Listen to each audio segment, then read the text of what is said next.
It's very interesting that ever since this terrible war in Ukraine began, we've been hearing a lot of commentary about, are there some countries out there that can position themselves as mediators and try to play a role in getting the two sides to de-escalate. And it's a very small number of countries that we tend to hear identified. India for sure, but also countries like Turkey, Israel, maybe a few others.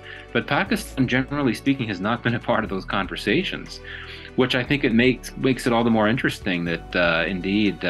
In recent days, you've had the Pakistani government meeting separately with the Russian and Ukrainian foreign ministers. Of course, the Pakistani foreign minister met with the Ukrainian foreign minister in Islamabad and then spoke on the phone with the Russian foreign minister not too long after that meeting with the Ukrainian foreign minister. So, what is it? What is this? What's going on here? I think that there's several factors here. First of all, Pakistan, it does have a good relationship with Ukraine and has had a good relationship with Ukraine for quite some time.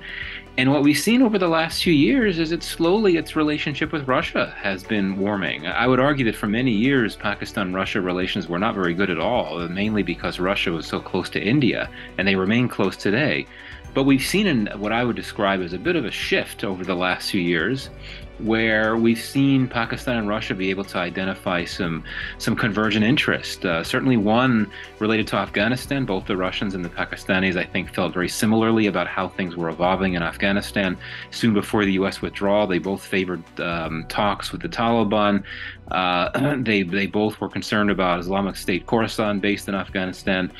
But I would argue that it's actually in the energy sector where we've seen Pakistan and Russia relations really take off. Russia, for quite some time, has expressed an interest in expanding and investing in Pakistan's natural gas sector.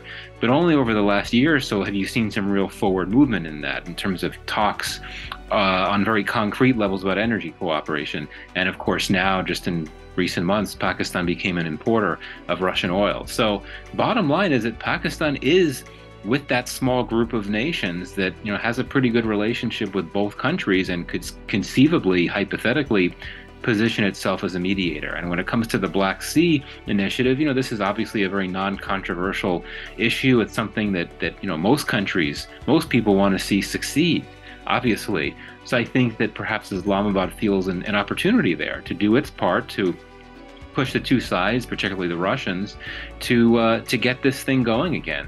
Now, we could talk about whether Pakistan would actually be successful in this effort, but I do think, as I've just laid out, that it has a very compelling interest in trying to at least see through this effort and see if it could serve this mediation role. So I'm not optimistic, and it's nothing against Pakistan. Quite frankly, I don't think any government that puts itself as a mediator between Russia and Ukraine is likely to succeed in any context. Just because, I'm not a Russia expert, but what I do know is that Putin, is not one to be easily swayed. He makes decisions on his own terms, and if he's concluded that, he doesn't want Russia back in this initiative, he's not going to change his mind, no matter who's trying to convince him, no matter what third-party actor is trying to convince him.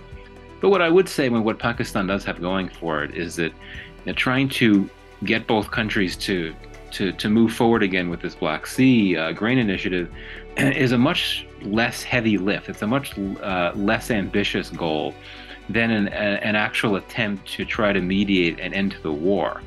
That I simply think is impossible to do. So at least this is a more modest goal. It's something that perhaps Moscow would be more likely to come back to. But I think the question of leverage looms large here. Even if Russia's relations with Pakistan have grown, and Pakistan has become an importer of Russian oil, at the end of the day, does Pakistan really have that much leverage to sway the Russian government? And I'm not sure it does.